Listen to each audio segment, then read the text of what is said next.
my name is Janet Wang and I'm an artist from North Vancouver. This April and May, I'll be working with Artists for Kids as a district artist in residence, bringing ideas for making art from my home to yours. These ideas are connected to the kind of art that I make. Much of my art is inspired by and made from the natural world. We will be sharing 4 videos with ideas for making art. These videos will be released each Tuesday starting today. You'll be able to view these videos on the Artists for Kids website. Some of the projects I will explain will build on each other, so make sure you keep the art that you make each week. And you can also start building your own gallery at home like you see behind me. Also, stay tuned at the end of today's video to learn about a way that you can contribute to a big group drawing that we'll be working on together. Before we begin today's activity, I want to show you one of my artworks that you can see here. This is called Gathered.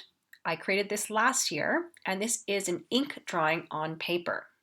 Now, what makes this work special for me is that not only did I draw it, but I also made the inks that created the drawing itself. And I really love this idea of trying to think about how to make things that sometimes we might buy instead as well too. And I love experimenting with things that I can find in nature. So if you look at this drawing, you'll see that this is not just a yellow piece of paper that I did the drawing on. If you look closely, you might see some ink drips. You might see some brush strokes in the yellow as well too. And that's the ink that I made out of the goldenrod plant that I'm showing also in the drawing itself. So not only is the goldenrod that I was drawing here my subject, but it was also my material. Now, the drawing of the goldenrod flowers that are bunched up here in the drawing, that was created out of black walnut ink. And so black walnut shells, I gathered those when they fell from the trees, and I also created a lovely black-brown ink out of those. So during today's activity and over the next few weeks, we're going to think about where we might find color in the wild, or where we might find materials in unexpected places around our house. And we're going to think about also trying to look at things really carefully as well too. And thinking about what that can teach us about how we're dealing, with time right now, how we're dealing with making things as well too, and how we can also use our drawings to communicate with other people. Here are a few of the materials you may want to find around your house before we begin. You can find some scrap paper or paper that you can use. I also would suggest you could try to find some cardstock. That's just a slightly heavier, thicker paper. The cardstock I'm using here is actually just cut out from some boxes, some cereal boxes. Also, you'll want to go outside before we start this activity and gather a few flowers or leaves that you might find. So I've just got some dandelions and some daisies and a few things from around my garden. Make sure you have permission before you pick anything if it's not from the wild. Also, you might want to have a pen or pencil crayons, whatever you have around to draw with, as well as a couple of heavier books. Or if you don't have some big heavy books, you could use some cardboard plus a few cans from your kitchen perhaps, or some heavier rocks. Those will all work for our materials. Our inspiration for today is looking outside and looking around us and seeing what we can find in the world and starting to observe those. And that's going to be important for art, is thinking about how we can see things and how we can look in them a little bit differently, and also considering what's happening at this point too. We're at home now. We might also want to think about how we start to think about time and the way we might use time when we're making our art as well too.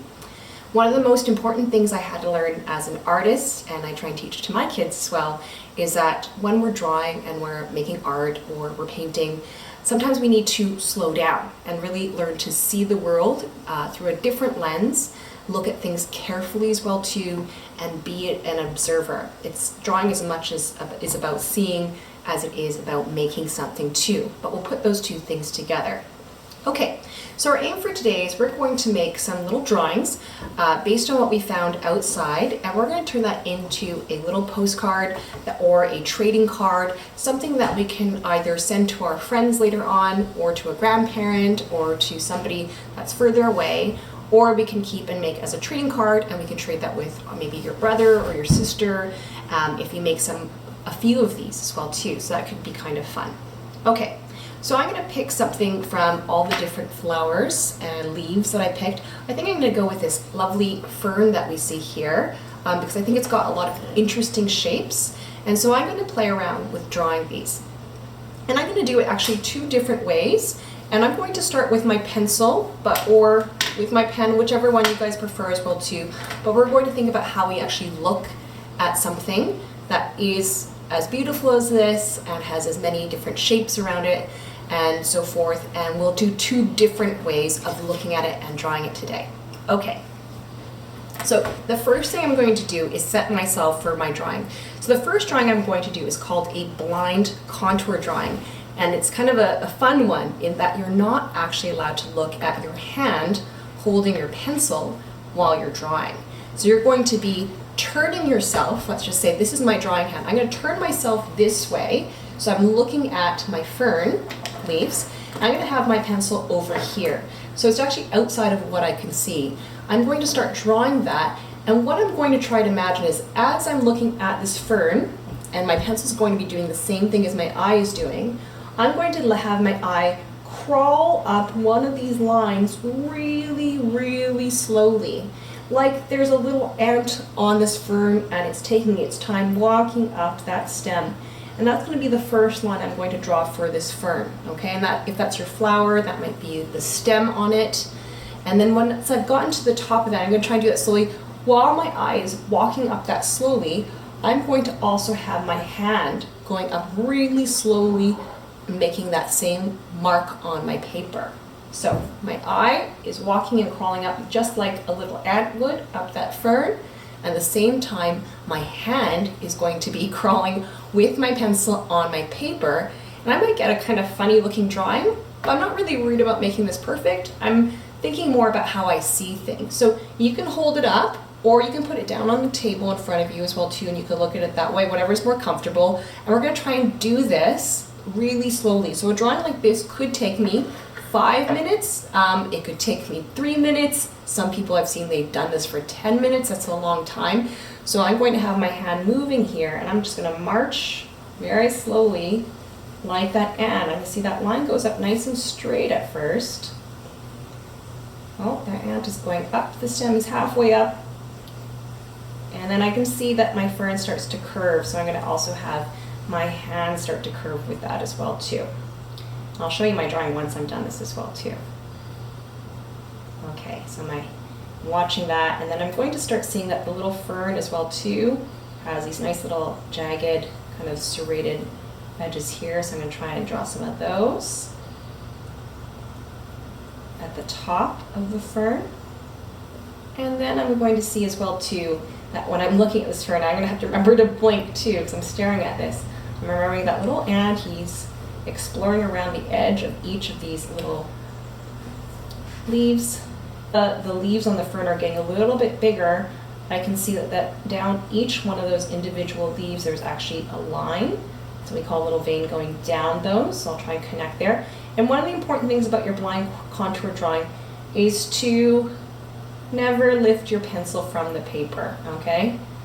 Maybe your ant might want to jump around, but I'm going to make mine, he's just marching around.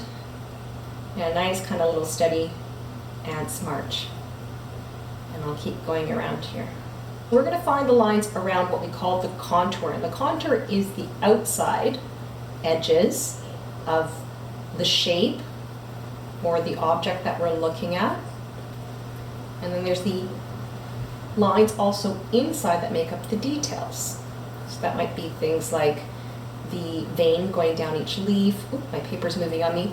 I have no idea what this looks like right now. But what I can see as I'm drawing this fern is I'm realizing that each of the leaves has its own little pattern that repeats.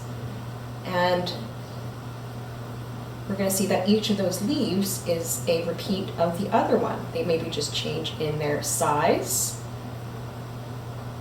Now I'm going to have to finish my contour drawing because my pencil just went right off the paper. So I'm going to now sneak a peek at that and just say, well, I don't know if that looks anything like the actual fern, but it's kind of fun to compare those details to each other as well too. And I'll give you guys a little bit more of a close-up of that as well too.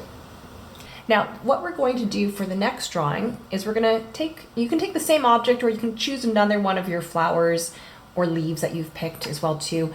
And we're going to try and draw that now. So what I'm going to do is I'm going to place that fern somewhere I can see it clearly. I kind of like it against the white paper because I can see it a little bit more easily. And what I'm going to do now is I'm going to create another drawing, but this time I'm going to let myself look at my paper. So this time I might look at my paper and my pen on that paper as well too, maybe half of the time. But I'm going to try and keep what we were doing before with looking at the little details really slowly. So thinking about that little ant marching along and how we might see all the different details along that as well too. So this time I'm going to work in a pen just because I can check where my pen is going. So I'm not worried about drawing on my parents' table if that's where you're at right now as well too. So I will first of all place my pen where I want to start. And just like before, we'll try and keep our pen on the paper the entire time. We're doing one line, so that one line I'm going to start off with will be the stem, and you can see I'm still going nice and slowly. I'm not going to worry if my line is wobbling a little bit. I can kind of like a little bit of a wobbly line anyways. I think it looks more interesting than something that's perfect. Crawl my way down the other part of the stem here, the other side, and that's going to show how thick it is. I'm going to get a little thicker because it gets a little bit thicker at the bottom there. And then maybe I'll just go a little bit of a light line. I'm just pressing my pen a little bit less. Then you can let it kind of be a little bit more of a dot almost, and draw kind of the edge I see coming up the middle of the stem as well too. Okay, next thing I need to add some my leaves. So what I'm going to do is add this first one here. And I'm just going to let my pen wiggle back and forth. So you may want to look on your petals that you're looking at your flower. Do those petals have kind of a fuzzy or a sharp edge? Are they rounded? Do they have something like this vein going down the middle as well too? So you can add as much detail as you want or as little. And I'm not going to try and make this a perfect replica, like a exact photograph of what I have here. It's a drawing. So, you know, that's why I picked something natural, because with something natural, it can be a little bit more forgiving. It doesn't have to be perfect. It may not be exactly this fern, but what I'm drawing is a fern, or you can be drawing a flower. And we just want to kind of show that to the person that we might send this postcard to. So maybe you want to send this to a friend, or to a grandparent, or to someone that you is further away, or that you can't actually contact right now. And I'll just keep working my way around. And I'll just show you, I actually already did one of these drawings. I actually did this video and I forgot to hit record. So you'll see here in my drawing there, I've tried to draw the leaves the way I kind of see them. I didn't do the exact amount, and then I looked and I saw how the leaves started to get a little closer, and they started to get a little smaller, and they started to just attach to the stem itself and not be separated. And I went back down the other side. And one of the things too is, like, I found it kind of uncomfortable to draw with my hand this way, so I just turned the paper, and that's one of the things you could do just to make it a little bit more comfortable for your hand to do those little lines that you're going to draw. And again, this is just actually a cardboard box, a thin cardboard box that I just cut up, and I use that, and I might just paste another piece of white paper on that side there so I can turn that into a postcard, and then I can send that to, maybe I'll send that to my sister, and I can tell her that I'm thinking about her, show her what I'm looking at here. And it might be important just to think about ways that we can talk to people, because sometimes maybe we don't get to see them. And so talking to them might be a little bit different right now. And you can see here, it doesn't mean that we can't give them lots of details and information. But when we are actually looking at things differently, we can see how much more we might notice in the world around us. Okay, just like we have with our blind contour and our sighted contour drawings as well too. Okay, so our last step for this activity today is we're going to take all those little lovely flowers and leaves that we collected, and what we're going to do is we're going to make them into a material that we can use for our next activity, or maybe in a couple weeks activity that we'll do.